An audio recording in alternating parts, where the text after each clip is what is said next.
Q&A is brought to you by Peak. Peak original equipment technology is formulated with the same corrosion-inhibiting technology that protected your vehicle when it left the factory. It provides excellent protection against rust and corrosion to all cooling system metals, including aluminum, and is fully compatible with other extended life coolants. With its line of premium 50/50 pre-diluted and concentrated coolant specifically designed to match the technology and color requirements of your specific vehicle. And color cues on the packaging and label in a list of covered vehicles make it easy to identify the right match for your vehicle. Find out more information about all Peak antifreeze and coolants at peakauto.com. And Drag Race Bracket Bonanza, the first dynamic competition for drag racing fans. Go to dragracebracketbonanza.com. It's free. When the fields are set on Saturday night at the Route 66 Nationals presented by Peak, pick all your round-by-round winners in all 4 pro categories. Sign up at dragracebracketbonanza.com at the link below. All right, so in a day where everything seemed to come together at one point, or everything came to a point at one time with the Pacers, the NHRA finals, and of course pole qualifying here at the Indianapolis Motor Speedway, our job is to talk about what happened in pole and bump qualifying here. And well, that was a quick one. Fastest ever 4-lap average for the pole here. Team Penske front row sweep, and unfortunately Nolan Siegel does not make the show, but he goes out with a bang, unfortunately. Yeah, this time met up with the turn 1 wall, which reacquainted him with the turn 2 wall. Just went out after Graham Rahal, or excuse me, Marcus Ericsoon bumped him out of the field, giving it pretty much everything he had, and that was not enough. He kissed the wall exiting turn 1, and the rest is history pretty much.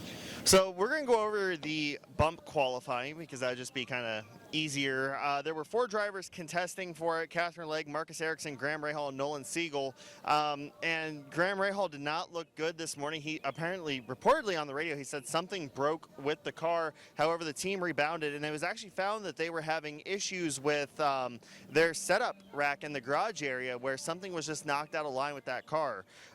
He would go out, he'd make his run, and it'd be a one and done for Graham, unlike the dramatics of last year. And Katherine Legge, she would also go out and do a one and done. However, things were not straightforward for Marcus Ericsoon and Nolan Siegel. Nolan Siegel was the first one to go out today, and he averaged in the 229s, which has been the best he's done all weekend. And for a while, for most of that final hour, he sat in that bump spot because Marcus Ericsoon was also having issues. On his first qualifying attempt, he went out there and he shut the car off a lap early. He would make a second attempt, which really wasn't an attempt. It was him trying to cool the car. And then the third attempt, he actually did make it into the show. And to add kind of insult to injury, that first run was disallowed by IndyCar for some reason. At the time of recording, we don't exactly know why. So what do you think of Marcus Ericsson's kind of up and down week there? It's very shocking to see. He's been a huge contender the last 2 years in qualifying and in the race, and yeah, every year there's usually a surprise missing the show, and for a minute I thought it was going to be Marcus. Just the Andretti Autosport team did all they could to get that car ready, and it sounds like they had a miscommunication on the radio, which is why Marcus backed out of it early. Just not a good moment for the Andretti Global Group as a whole, in my opinion. Yeah, and kind of shades of 2011 right there, because it was also the 28 car back then as well. Now, I do want to throw something in there. So on the NBC broadcast, they did not have the first lap timed. Now, this is not confirmed as being an issue, but it's just an observation from a good friend of ours, GT Rain, Chris Aurelio, where he noticed that the first lap was not timed, at least on the NBC broadcast, and then when he did flash across for a second lap, it was. Again, no indication that anything weird happened there, just maybe something on NBC's part, but Marcus Ericsoon was able to get it in on the third attempt, or the second actual attempt that he was at pace. Now then, Nolan Siegel. So this one, I'm going to elaborate for a moment here if you don't mind. He gave it a hell of a shot. You know, there's sometimes when you can tell when an entry is not really up to par. And, you know, they had a tough week. But Nolan tried his heart out to make it into the Indy 500, and that's what it's all about. He should be the Spirit of the Race award, if that was a thing here in IndyCar, because he gave it everything he had. You know, it's not easy to go upside down at over 200 miles per hour, 220 miles per hour, jump in a backup car that's not suited for these super speedways, that's suited for road courses, go out there and with more turbo boost, less downforce, more tricky conditions, and try and try and try. And the thing about Dale Coyne Racing and that 18 crew is they were not finding tenths. They were hacking chunks out of that deficit to the competition in front of them. And you have to give them credit because they did everything possible. And they did it in a smart way. They eased Nolan back into it and built his confidence up, built him up. So after Marcus Ericsoon made the run to get himself into 32nd, it popped Graham Rahal on the bubble. And Nolan went out there with just about a minute to go, and he did one lap that was not going to make it into the show. And you could tell at that point it's just kind of desperation time. And unfortunately, he touched the wall, broke the rear end, snapped around, and slammed into the south chute wall, sliding. You know, it was very reminiscent of Felix Rosenqvist's crash last year in the actual race, just minus a Kyle Kirkwood or another car to make the situation into a flying wheel situation. But you got to give it to Nolan. And, you know, I want to point this out. Nolan has been very, very multidisciplined in what he does. He has won in sports cars around the world. He has won in single seaters. He's currently second in the Indy NXT Championship. And I want to add one more point to this. Pato O'Ward, in his first attempt here in 2019, didn't qualify with the Carlin team in very similar circumstances when his car went upside down in turn 2 as well. So very, very similar circumstances. And I don't think we're done seeing Nolan Siegel. I think we're going to see him here for years to come. Yeah, I mean, we talked about him during the IMSA coverage. He ended up sweeping the Super Trofeo races here. We talked about him during the 8-hour weekend. He won his class here. Didn't he win the 24 Hours of Daytona this year as well, right? Oh, God, I have to. No, I don't think that's. Somebody, anyway. Kid has been very impressive. Sorry, we have heavy vehicles driving behind us. But Kid has been very impressive in sports cars and Indy Lights. I hope this doesn't put a damper on his name. I hope this is just a blip on the radar. Pato didn't make his first 500. Penske hasn't qualified for a 500 before. Brian Hunter-Reay missed one 3 years before he won the race. So, don't, you know. Yeah, never count him out. And Graham Rahal said the same. He sung Nolan's praises, you know, and he definitely sympathized because he went through the same thing exactly 1 year ago. Now then, let's crank up the speed a little bit from the last row shootout and go into the top 12 qualifying. The top 12 qualifiers from yesterday's return today to try to get into the Fast 6 to shoot out for the pole. And positions 7 through 12 were set pretty early on. Ryan Hunter-Reay would end up 12th on the day with a 2:30.5 4-lap average. There you are. You know, this is the second time this week that this has happened. First time was with helicopters, and I'm not mad. Actually, this is pretty funny. Kyle Kirkwood ended up 11th at 2:30.993. Now, he did have a pretty big moment on his 4th lap going into corner number 1. It wiggled. It should have hit the wall. It could have hit the wall, but it didn't. But it did definitely hamper his run. Yeah, he was one of the 2 best Hondas, I would say. Best Andretti Global car once again. Just lost everything with that lap. I don't really think he had enough of a run going to make the top 6, but... And I want to put into perspective here, with that wiggle and him getting completely off the throttle in turn 1 to kind of save the car from colliding into the wall, yeah, he was still faster than Ryan Hunter-Reay. So it shows you that he was on a pretty decent run that probably would have gotten him into that Fast 6, and he would have been the only Honda representative there. Yeah, and it was, I mean, it was a hot and slick track. It's kind of, turn 1 seemed to catch a few people out today. We had several moments in the top 12 qualifying. So you know, just these things happen. They very much do. So next up in line would be Takuma Sato, the only RLL entry in that with a 2:32.1 4-lap average. Felix Rosenqvist in the number 60 Meyershank Racing Honda did 2:32.3, slots in 9th position outside of the 3rd row, which was actually Meyershank's best qualifying result here, which was very nice. And Felix Rosenqvist makes a return to Sunday qualifying here at the Indianapolis Motor Speedway. Patricio O'Ward would line up 8th.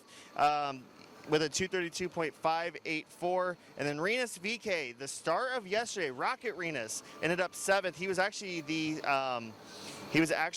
2nd qualifier to go out today after Ryan Hunter-Reay puts it in 7th with a 2:32.610. And then we move on to the Firestone Fast 6, where there wasn't too much position flopping around. Santino Ferrucci was the first one to go out because he was the 6th qualifier in the Fast 12, and he will line up P6. And they just kind of kept stacking and over each other for the P1 honors. So let's go through them real quick. Santino Ferrucci, as mentioned, for AJ Foyt Racing, returns to the Firestone Fast 6. He will roll off on the outside of row number 2 with a 4-lap average of a 232.629. 5th place, Kyle Larson, who was out of here before Scott McLaughlin made his pole run. Literally took off in a helicopter as Scott McLaughlin was doing the warm-up laps. He will line up in the middle of row number 2 with a 232.846. 4th place, Alexander Rossi. He had a pretty interesting run for the pole. He had a slight moment there towards the end, but he will line up in the inside of row number 2 with a 233.090, which is one of Alexander Rossi's best ever qualifying performances here at the Speedway. And the front row, I've been saying this all weekend, Penske, perfect. 1, 2, 3, 3, 12, 2. Yeah, that's a little bit of an off-putting one. Joseph Newgarden would line up in 3rd at 233.808, the 4-lap average. Will Power in 2nd, bested him only slightly with a 233.917. And out there smashing both of them is Scott McLaughlin in that number 3 Pennzoil Chevrolet. Sets a new 4-lap record here, pole speed record, at the Indianapolis Motor Speedway. Didn't even come close to Arie Luyendyk. Still not there. You know, which is a little bit surprising considering last year we saw Chip Ganassi wowing us with the 235s, but it's just consistency is key.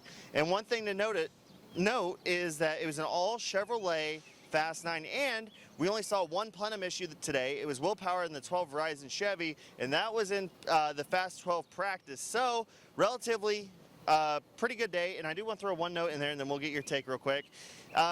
We talked yesterday about the plenum issues for Chevrolet, and they spent a lot of money, a very long sleepless night trying to figure out what was going on, and they found a solution. It's called don't shift the car. Find a gear you like, stick to it, and it worked because, again, no plenum issues, no hindrances for them.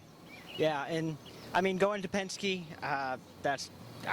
you can't get better than that. 1, 2, 3 at the Indy 500. New pole speed record, that's 3 years in a row we've had a pole record. It's pretty cool, I think. First 3 laps over 234, 4th lap a strong 233. I don't know what else to say besides Penske perfect. They did exactly what they needed to. Chevy is on point. Chevy is fast.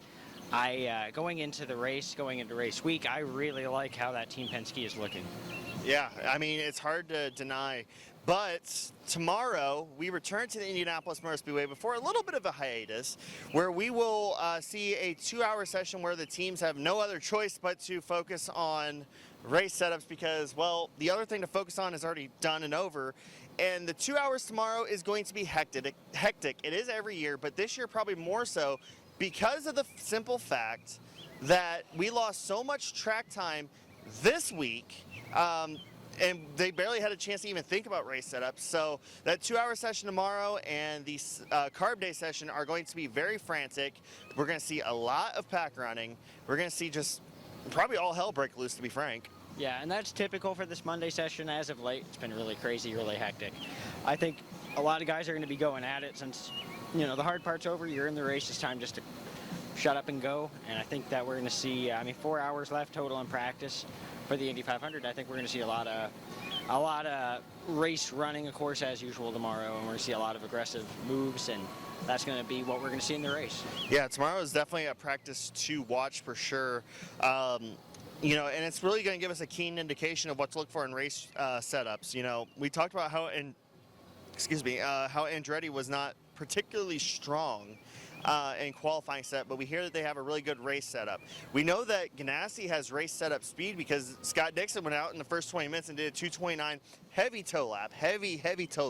So we know that, the complexion of the race can be completely different because qualifying doesn't necessarily give us an idea of how the race day is going to shape up, but it also gives us an idea because of who the contenders are going to be, because typically you don't win past row number 5. It's been done before, but it's very difficult too. Yeah, and the Indy 500 has become a race of attrition. It always kind of has been, actually. I don't know why I say it's became, but I think, of course, having track position, especially nowadays, is vital. I think we're going to see the winner come from the first 3 rows. But also, you never know. There's a lot that could happen tomorrow. There's a lot that could happen Friday. There's a lot that could happen on Sunday. But I'm expecting a very aggressive 500. Absolutely, absolutely. So, until tomorrow, where I'm going to exchange you, unfortunately, for Mr. Noah, who's going to be rejoining us after his coverage in Chicago. Actually, I think I'm forgetting something. No, I think I am. Oh, yeah. Hey, let's hear a word from our sponsors at Peak. Protect your vehicle with Peak Original Equipment Technology. Our formulas match the vehicle manufacturer's technology requirements so that we have the perfect match for every vehicle. And of course, a big thank you to Peak and our other friends at Drag Race Bracket Bonanza for making this entire month of May possible.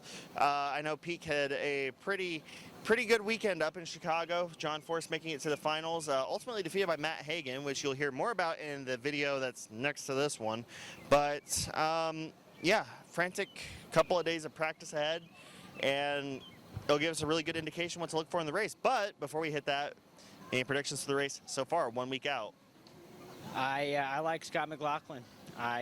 There's something about that vibe this year. There's something about that team. There's something about just the presence they have on track that I think it's his race to lose. And that goes, Team Penske, it's definitely going to be a Team Penske, though. Yeah. You know what? It's, again, I said it, there's just an aura about Scott McLaughlin this month. Maybe it's that 3 cars time to shine for the first time since 2009. So maybe. So that's it for today. I'm gonna go home, edit this video, and then go to bed after some Burger King. And yes, and also I did want to say a special thank you. While Noah has been out, we have had someone different behind the camera, because usually it's me, but our friend Drew has been filling in all the way from Arizona. He came out, helped us out, slept on my couch, all that fun stuff. But until tomorrow, we will see you back here at the Indianapolis Motor Speedway. And of course, for David, ahoy.